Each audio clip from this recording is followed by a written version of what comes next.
Kitwe City Council on its own using internal resources, we have also procured the equipment valued at 6.8 million kwacha, and we intend to apply this equipment to service our. What are those equipment, politician? We have 2 front-end loaders. We have about 5 tipper trucks. These will basically be used mainly for garbage collection. We have 2 skip loaders and 15 skip bins. These are the trucks which lift those big green bins. And we also have a water bowser. I think it is about 30,000 liter capacity. And this water bowser, what we intend to use it for 3 purposes. 1 is to water the lawns during the dry season. 2 is to be used for roadworks, and 3, most important, is to use it as a backup for our fire tender. You know, we have very few fire hydrants where fire engines go to draw water.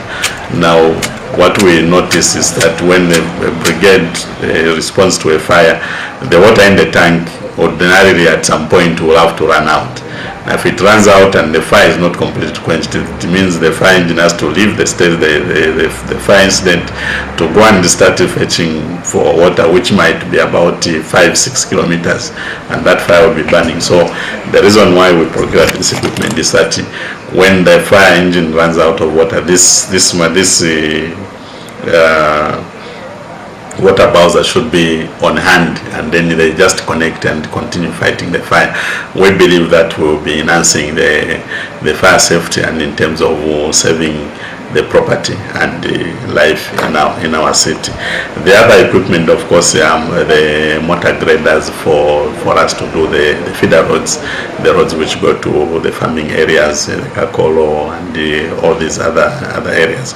And we have actually, since we are planning to engage both the National Road Fund Agency as well as our provincial administration in terms of the running cost, because we will basically be using the equipment procured by the council to do some of the works that ordinarily should have been contracted out to some contractors, and the only thing that we will ask for is the money for procuring the fuel.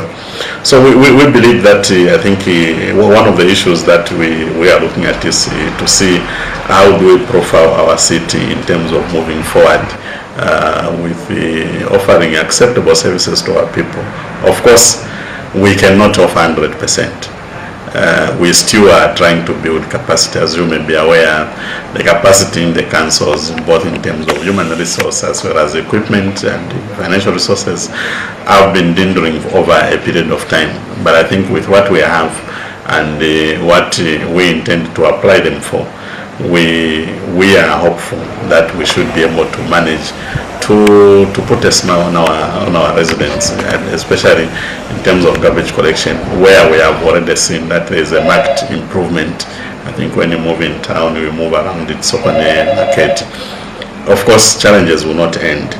But I think coming back to CDF, for 2014, we're just waiting. Immediately the funding comes in, the projects have already been approved both by the council and the ministry, so it will just be a question of us immediately going to procurement and ensure that we have value for money for our people. These are public funds, and we are trying as much as possible to monitor the adherence to the set standard.